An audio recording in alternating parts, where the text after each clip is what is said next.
Not very long ago, Xi Jinping, president of China, was on top of the world. Within the Chinese Communist Party, he had consolidated his power, gotten rid of limits on how long a president can serve, and even risen to Mao Zedong's level of power, which let him rule China for the rest of his life. He claimed to have greatly reduced poverty at home while also elevating his country's international standing.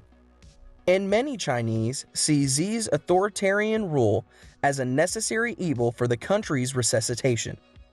However, the past few months have shown us a different side of the Chinese dictator, whose paranoia and hubris may very well spell disaster for him. But what exactly has caused the mighty ruler to fear? And what does this mean for the whole of China? Welcome to Around the World, and today we will be looking at the major weaknesses of Xi Jinping that will cause his downfall.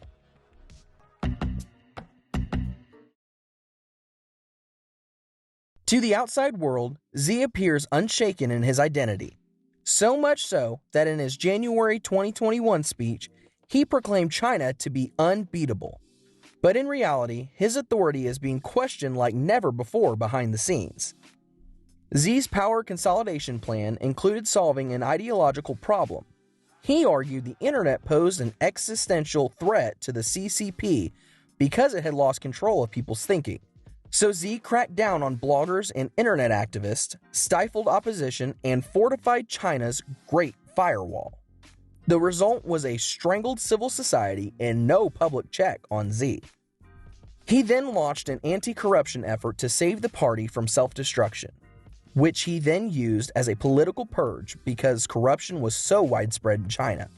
And so, from December 2012 to June 2021, the CCP examined 393 prominent cadres above the province and ministerial level and 631,000 section-level cadres, the party's foot soldiers.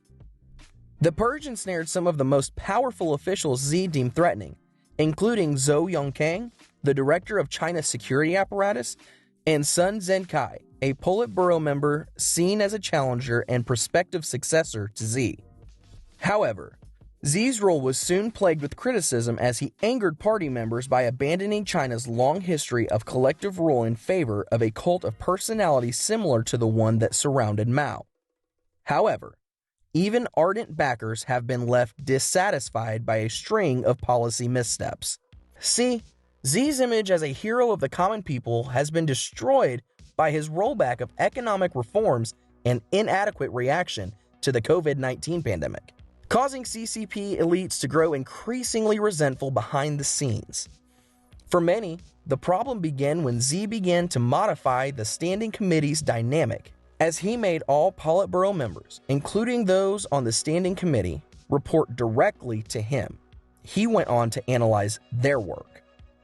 However, for many, his most outrageous change was when he removed China's presidential term restriction. See, at the moment Xi, like most past Chinese leaders, holds 3 jobs simultaneously: president, party leader, and military chief.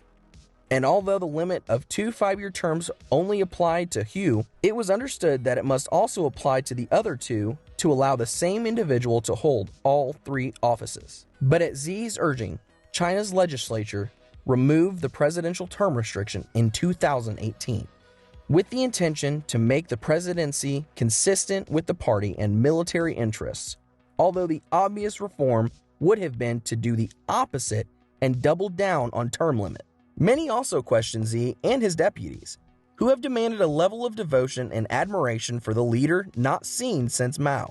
Since Xi was named the party's core leader in 2016, his images have hung Mao style in government offices, schools, religious institutions, and households. Xi's aides have even recommended renaming Tsinghua University, his alma mater and China's top school, Xi Jinping University. They've also campaigned for placing his image in Tiananmen Square alongside Mao's, and for having Xi Jinping thought added to the party's constitution in 2017 and the state constitution the following year, joining Mao as the only previous leader whose ideology was introduced while in power. Many have questioned that this blind following would ultimately lead to providing Xi with unchecked power, as his rule shifts from a leader to an emperor. To make matters worse, Xi's lineage is demanding that he stay in power to finish the great rejuvenation of the Chinese nation. And in a nod to Mao's Little Red Book, they issued a pocket-sized collection of Xi's quotations for everyone to remember. However, that's not all, as most people are now pointing out that Xi's know-it-all style of governance has led to terrible decisions. For example, how he has decided to boldly challenge the US and pursue a China-centric international order, breaking Deng's dictum to conceal its power and bide its time. He is engaged in dangerous and confrontational behavior abroad, militarizing the South China Sea, threatening Taiwan, and pushing for wolf warrior diplomacy. And to add salt to the sour injury, Xi's partnership with Putin has increasingly isolated China from the world. And now, as countries tire of debt and corruption, they have begun to oppose his Belt and Road initiatives.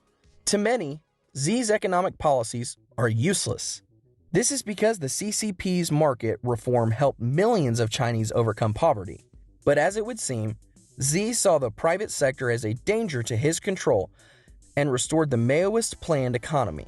He strengthened state-owned firms and established private party organizations to run businesses. He stole from private enterprises and entrepreneurs under the pretense of combating corruption and antitrust law.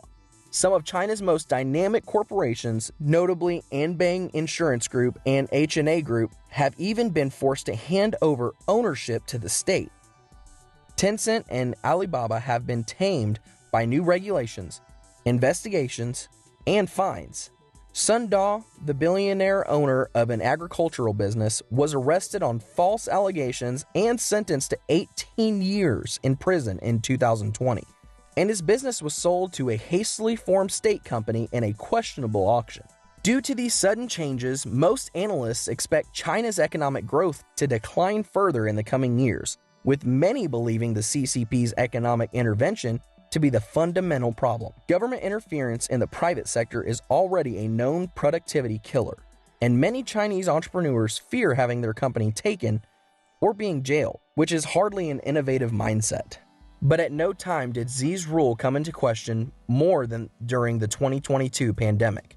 See, Xi's drive for control was devastating in his COVID-19 response, as he hid information about the disease spread in Wuhan in December 2019 to maintain China's image of prosperity. It wasn't until later that paralyzed local officials, including Wuhan's mayor, Zhou Xinwang, revealed the following month on state TV that he couldn't report the epidemic without consent.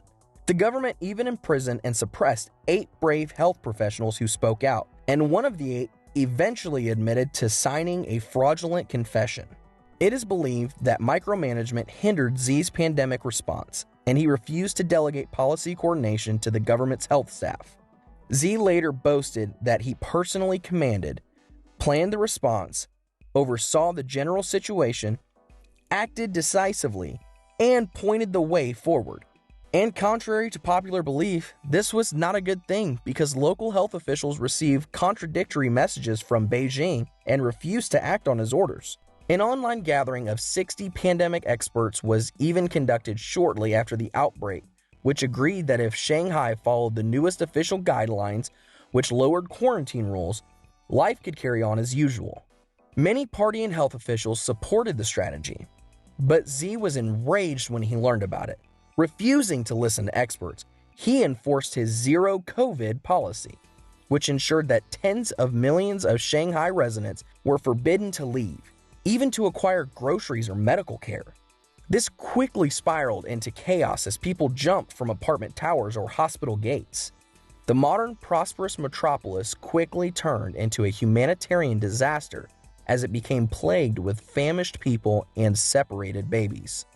Many in the West compared Xi to Mikhail Gorbachev when he assumed power, and some even thought Xi would embrace drastic reforms like penultimate Soviet leader, loosening the state's grip on the economy and democratizing the political system. That, however, was a fantasy, as Xi, a Mao devotee anxious to leave his stamp on history, sought total authority, and because prior reforms lacked meaningful checks and balances, he succeeded. And now China is a one-man show as under Mao. However, to many, his rule is a necessary evil if China is to become the greatest world power, while to others, he is nothing but a dictator with an inferiority complex. But what do you think? Let us know in the comments below. Don't forget to like and subscribe if you liked the video. Until next time, bye.